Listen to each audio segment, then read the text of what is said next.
poquito de lo que cada uno de los tres que hemos estado esta noche conocemos, ¿no?, sobre la Virgen del Socorro. Los que me han antecedido ya han hablado casi todo. Voy a tratar de darles algo rápido, porque en realidad también el tiempo...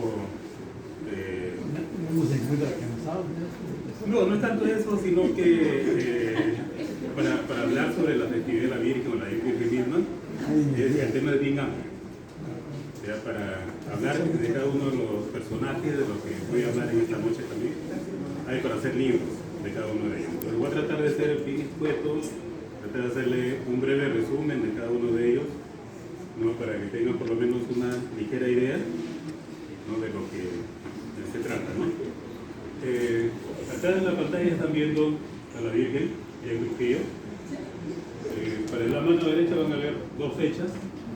Una es la fecha de la imagen, son 486 años que ya tiene, y la fecha de la festividad de la Virgen del Socorro, que son de 342 años. ¿No? Siguiente. Para hablar de la Virgen hay que ocuparnos primero de los personajes que formaron parte, ¿no?, del envío de la imagen hacia Manchaco. Me estoy refiriendo a Fray Alonso de Carcena, de quien ya ha hablado ya Mónica. Fray Alonso de Carcena fue un sacerdote o un fraile franciscano, ¿no?, que llegó con los españoles. La versión local o la versión popular dice que llegó en 1534, ¿no?, para tomar posesión de la zona ribereña al mar, ¿no?, para poder evangelizar a los naturales de la zona. Como los naturales no le hacían mucho caso, se podría decir, para poder comenzar a progresar la fe de Cristo, la cual este franciscano traía, ellos seguían adorando al pez de oro. Fray Alonso de Carcena se le ocurre pedirle al rey Carlos I de España que le envíe una imagen de la Candelaria con la finalidad de poder cumplir con su labor evangelizadora. A él se le debe precisamente que la santa imagen haya llegado a la playa de Manchaco, ¿no? Siguiente. Pero no solamente tenemos a Fray Alonso de Carcena. Fray Alonso de Carcena le pide a Carlos I, que es quien está en la imagen. Carlos I fue el rey de España, pero también equivocadamente se le dice Carlos V. Todo el mundo piensa que es Carlos V de España y no fue así. Es Carlos I de España y el emperador Carlos V del Imperio Germánico, ¿no? Por eso que equivocadamente a veces se le dice el rey Carlos V, pero fue emperador Carlos V y el rey Carlos I de España. Bueno, Carlos I fue hijo de Fernando, ¿no?, de Fernando, que fue el rey de Castilla, o perdón, de Borgoña, y de la reina Juana I de Castilla, que era también descendiente de los reyes católicos, era la hija de los reyes católicos, ¿no? Al morir la madre de Juana I, ella debió haber asumido el reinado, pero se le adjudicó una locura por la cual a ella la encierran, y quienes comienzan a manejar el gobierno fue su esposo, el rey Felipe el Hermoso, y su padre, ¿no? Hay algunos autores que consignan que la reina Juana no estuvo loca, sino que fue encerrada, la tuvieron prisionera en su propio castillo, ¿no? Pero bueno, son cuestiones que ameritan otro tipo de trabajo, ¿no? Y bueno, Carlos I en 1534 accede al pedido de Fray Alonso de Carcena para confeccionar una imagen de la Candelaria para que sea enviada hacia Manchaco. Este es brevemente lo que nos une con el rey Carlos I, ¿no? Siguiente.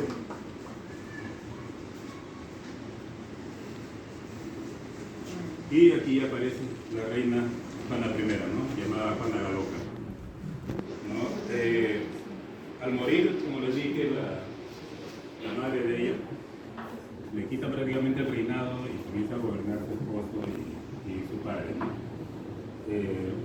Pero la creencia popular, con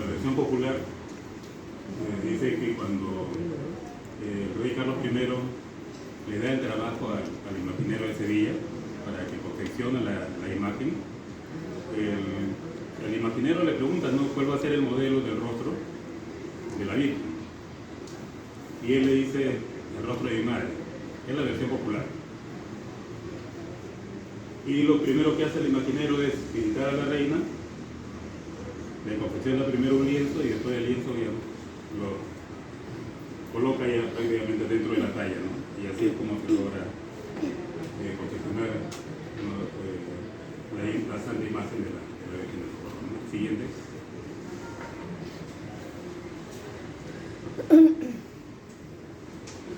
Anterior.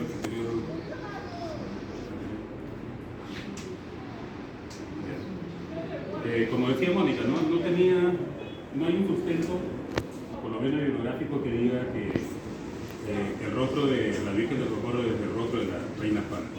No existe, o por lo menos no aparece hasta la fecha, ¿no? Y por las razones que dijo también Mónica, es muy cierto, si estaba recluida, cómo podía ser sacado también el modelo del rostro de la reina Juana, ¿no? Pero lo que yo he hecho ha sido hacer una comparación. Tiene, por ejemplo, el lienzo de la reina Juana, la mano izquierda, tiene la talla del sepulcro de la reina Juana, y en la mano derecha tienen el rostro de la Virgen del Socorro. Y lo estoy colocando para que cada uno saque su propia conclusión. ¿Se parece o no se parece?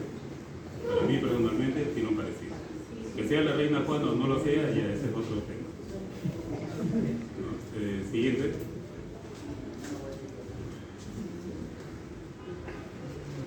Bueno,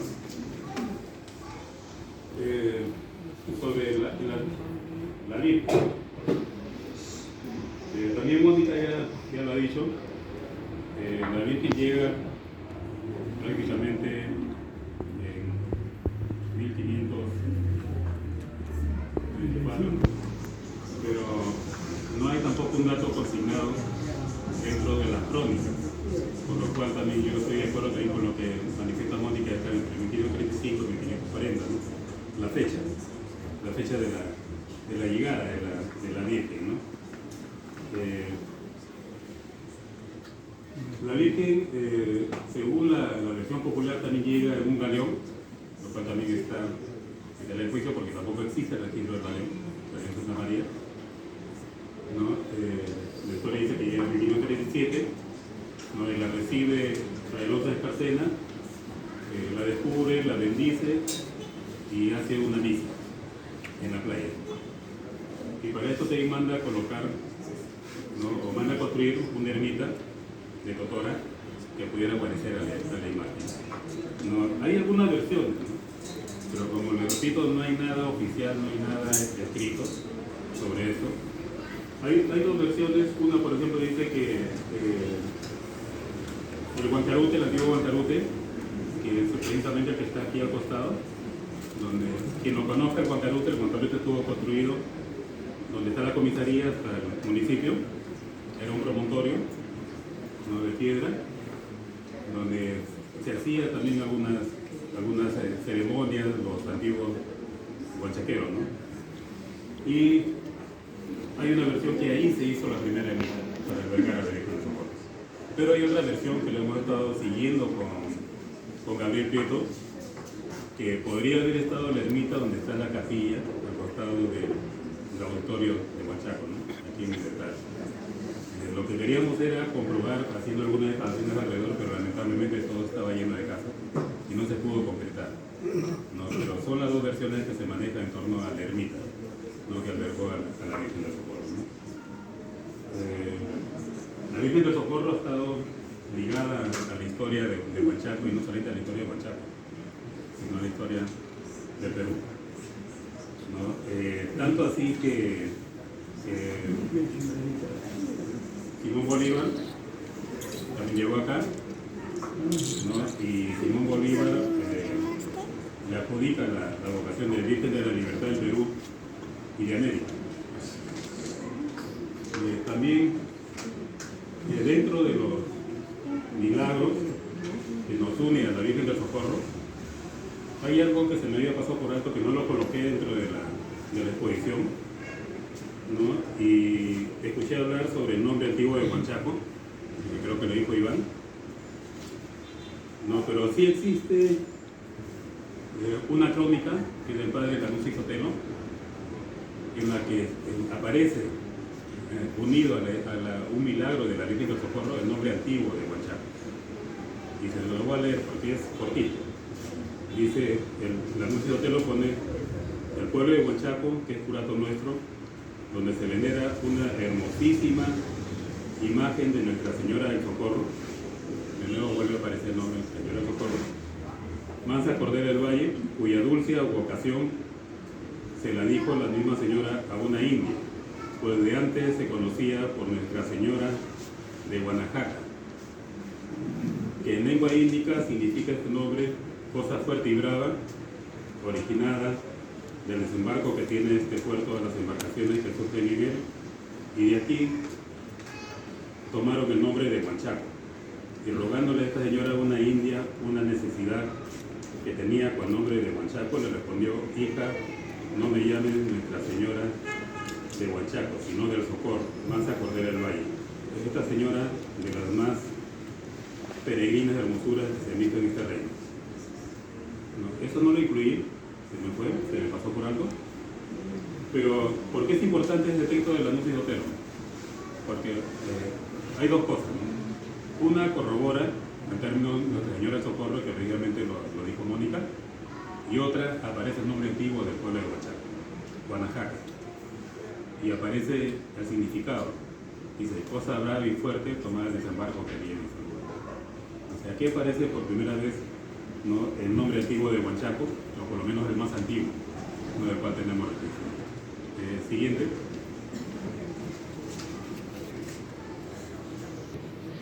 Bueno, en la foto tienen la primera, por lo menos la primera fotografía de la peregrinación de la batalla de la Virgen del Socorro, la de Trujillo, es la más antigua, es de Rumi, ¿no? Siguiente. Sí, no sale la parte de arriba, pero bueno, siguiendo con la exposición, lo que tenemos aquí al frente es una breve historia de la bajada quinquenal de la Virgen del Socorro. ¿No? En el año 1674, Trujillo sufre el azote de la peste bubónica, y al mismo tiempo también llegó una plaga de insectos que comenzaron a diezmar todos los campos de cultivo de la zona. ¿No? La gente comienza a morir. Huanchaco no fue ajeno a esto, también tenemos algunos rezagos en la parte de la iglesia, ¿no? Y ante la desesperación de todos y no sabían qué hacer, Elías Saavedra, que ya estaba en esta época, tuvo la feliz iniciativa de llevar a la Sagrada Imagen hacia Trujillo, con la finalidad de que bendiga, ¿no?, a todo el pueblo trujillano, y con esta bendición, esta peste y la plaga de insectos se culminara, no se acabara. Siguiente.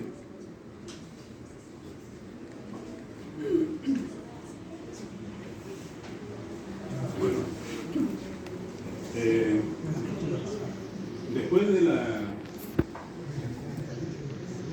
después que pasó la plaga, a través de los dos cabildos trujillanos, el cabildo eclesiástico y el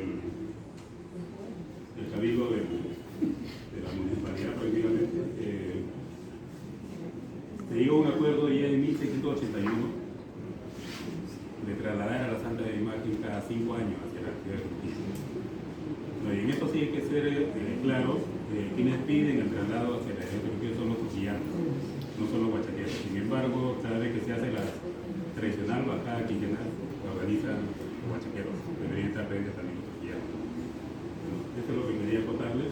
En la fotografía ustedes tienen tal como se le llevaba a la Virgen antiguamente hacia la ciudad de Trujillo por el camino antiguo de Herradura, se le llevaba en una carreta tirada por bueyes. Esta foto es del año 75, se le tallaba una proyección a pie, sin los bueyes, ¿no? Pero ya estaban en camino y llegando a Trujillo, y entraban por la portada de Mansiche, que era la portada del día también, y era recibida recibida en el pasillo, la siguiente. Y era recibida en el pasillo con honores para luego celebrar una procesión, la cual la presidía el obispo, y la primera misa que se hace en el lugar la hizo Elian Saavedra. Siguiente. Bueno, la siguiente, lo manifesté anteriormente, los dos tabitos. Bueno, lo que también conocemos todos es que esta festividad también adquiere una faceta de fiesta, de alegría, ¿no? La cual también ha sido acompañada con las danzas que siempre iban a los costados de la Virgen o adelante de la Virgen, ¿no? Y se le comienza a llamar la festividad del Huanchaquito porque precisamente todo el pueblo de Huanchaco se volcaba hacia la ciudad de Trujillo. En la entrada de Manfiche, todos los huanchaqueros hacían su ranchito de esteras, vendían cosas, cambiaban cosas y también ahí dormían mientras duraba la temporada de la festividad de la Virgen. Lo que convertía a Huanchaco prácticamente en un Huanchaco ambulante, en un Huanchaco en pequeño, por eso se lo comenzó a llamar de Huanchaquito. De ahí que viene el nombre de la festividad del Huanchaquito, ¿no? Siguiente. Siguiente. Estos son los dos actas de los dos cabildos.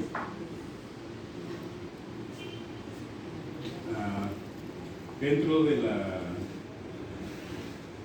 recorrido de la Virgen en Trujillo hay un día especial, que es el 8 de diciembre. Lamentablemente no se nota aquí. El 8 de diciembre en la Catedral de Trujillo, que se elige este día especial precisamente porque también es el día de la Inmaculada Concepción, o el octavario, ¿no?, de la Purísima Concepción, como también se le llama. Es por eso que este día también se le llama así, y es por eso que también las payas, por ejemplo, ustedes la ven ese día dentro de la catedral, bailando de la Virgen, y la van a ver un traje blanco, una vestimenta blanca, precisamente por la pureza. Pero no solamente tenemos la danza de los diablos y la danza de las payas que acompañan la huanchaquerita, ¿no? Estas dos danzas, si bien es cierto, son, desde que se iniciaron, eran integradas precisamente por huanchaqueros, hijos de huanchaqueros, eran fieles huanchaqueros, pero los huanchaqueros no solamente iban en la danza, sino también iban alrededor, ¿no? Pero habían otras danzas más que también acompañaban, y ya las vamos a ver dentro de poco, ¿no? Siguiente. Bueno, la festividad también ha sido declarada el año pasado como Patrimonio de la Nación a través de una resolución del Ministerio de Cultura. Siguiente. Un punto que también tendríamos que tocar, ¿no? Si bien es cierto, hemos visto los personajes que están alrededor de la llegada de la Virgen del Socorro. Estamos hablando también de la festividad de la Virgen, pero también es necesario hablar de quién logra instituir la festividad de la Virgen. En este caso de Elian Saavedra. Y para hablar de Elian Saavedra también es, la literatura es bien amplia, bien amplia, ¿no? Hay algunas versiones que nos dan que Elian Saavedra nace en Barcelona, en España. Hay otra versión que nos dice que nace en Lima y otra versión que dice que nace en Quito. Son tres versiones que se manejan. La de Barcelona, España, está prácticamente desechada porque no hay nada que nos ligue con España, o nada que ligue, perdón, al con España en aquella época. Pero sí podría habernos ligado con Lima y con Quito. Y lo que ustedes ven aquí a la mano izquierda es la partida de nacimiento y bautismal de Elian Saavedra. Y la partida de nacimiento y bautismal de Elian Saavedra dice que nació en Quito. Nació el 20 de julio. No, yo todavía tengo mis dudas. Tengo mi duda, lo soy sincero, a pesar que está el acta ahí, porque podría ser que Elian Saavedra haya nacido en Lima y haya sido bautizado en Quito, porque su padre, como era el oidor, para viajando continuamente, ¿no? Pero tampoco tenemos algún otro dato escrito, o por lo menos no aparece hasta la fecha, solamente este documento, ¿no? Fue bautizado el 20 de julio de 1630, ¿no? Llevó estudios en España, y cuando regresa de España se incluye prácticamente dentro del mundo católico aquí en La Libertad y comienza a escalar cada lugar eclesiástico dentro de la iglesia, ¿no? Hasta llegar al cargo de deán, ¿no? Siguiente, ¿tienen ahí? No, Elías Saavedra fue un férreo defensor de lo nativo de Huanchaco. Le sirvió también 44 años a la Virgen, fue capellán aquí en la iglesia de Huanchaco, 44 años le sirvió. Y la historia dice que Elías Saavedra venía desde Trujillo hacia Huanchaco caminando de rodillas, solamente por visitar a la Sagrada Imagen, ¿no? En 1619 recupera las tierras de los huanchaqueros que habían sido arrebatadas por los terratenientes de aquellas épocas, ¿no? Y en 1700 Elías Saavedra ya escribe el famoso reglamento de aguas, ¿no? Que benefició a toda la parte liberteña y también fue utilizado en la parte de Lambayeque y en la parte de Lima, ¿no? Fue un documento muy importante que Elías Saavedra pudo generar, ¿no? Si bien es cierto, también ha sido un benefactor en Trujillo. Él funda el Hospicio de Pobres, funda también el albergue de niñas abandonadas, ¿no? Y crea también la Catedral de la Hermandad de los Caballeros del Santísimo, ¿no? Y en 1681, como lo repito, él fue quien prácticamente aboga para que se instituya la Bancada Quinquenal de la Virgen del Socorro, ¿no? Esta es la parte que nos une a Elías Saavedra. El tema en realidad es bien amplio, hay mucho por escarbar y por dar a conocer, y el tiempo es muy corto para poder hacerlo, ¿no? Lo que estoy tratando de hacer es algo resumido, ¿no? Para que ustedes puedan tener un poco de conocimiento sobre estos personajes que han podido llegar a la historia de Huanchaco. Siguiente. Las aguas, siguiente. Un poquito. Todos estamos, o por lo menos la mayoría de los que estamos aquí, creo que lo hemos visto a Elías Saavedra, la momia de Elías Saavedra, dentro de una urna de cristal. La fotografía que ustedes ven a la mano izquierda, no sé si alguno de ustedes haya tenido acceso, es de 1907, y ven al Elías Saavedra cómo se le exhibía hasta inicio de siglo, ¿no? Se le exhibía aquí de esa manera, dentro de un ataúd, medio inclinado sobre la pared de la iglesia, ¿no? A la intemperie, y como los fieles llegaban y le pellizcaban, le retiraban el grito de piel para llevárselo de amuleto, le llegaron creo que a retirar un dedo o 2 dedos. Entonces se forma una junta en Trujillo, hacen algunas actividades y deciden regalarle prácticamente una urna de cristal, que es la que todos conocemos y donde está ahora, para evitar que la gente siga quitándole poco a poco lo que tenía la momia de diablo.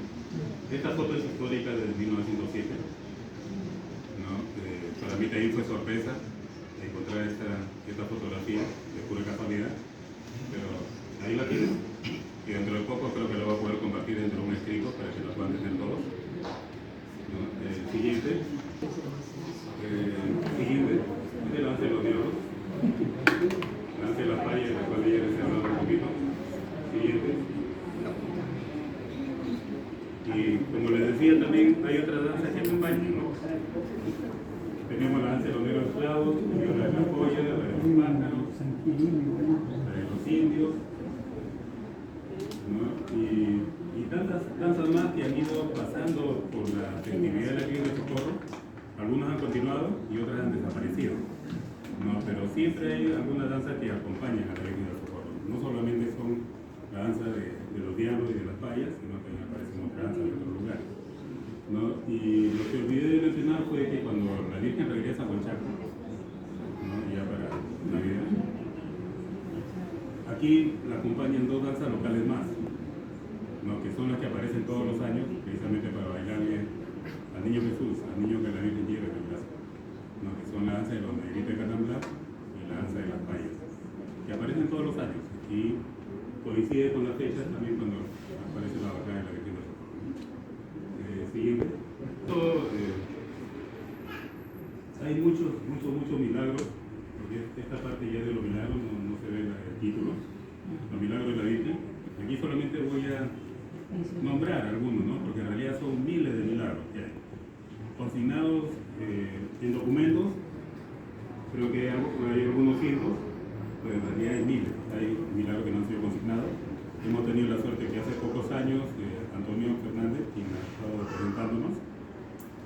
llegó a sacar una publicación con algunos milagros que no se conocían, que no estaban escritos, ¿no?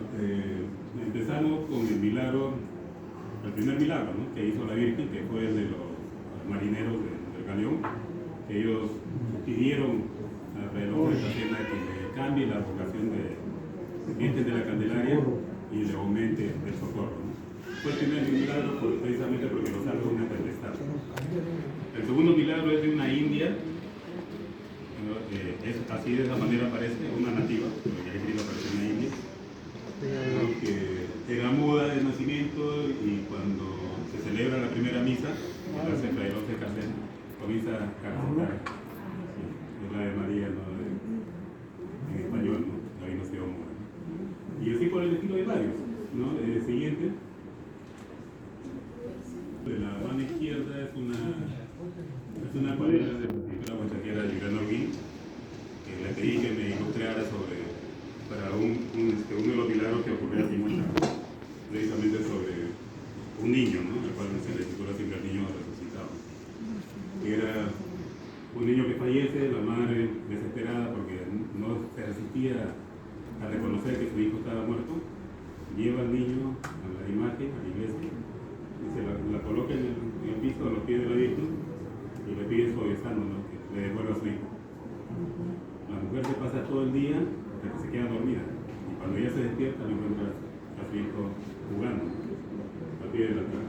Este es uno de los milagros, ¿no?, de manera breve, porque en realidad, como les digo, hay muchos. De la mano derecha es de Cerrito la Virgen, en la gruta, precisamente sobre los potitos, de los cuales ya habló Antonio cuando estaba en el intermedio, ¿no? Siguiente, antes, como por ejemplo a un expresidente, ¿no?, el presidente Manuel Prado, ¿no?, que hace un milagro. La siguiente, creo que es la última, ¿no?, en esta foto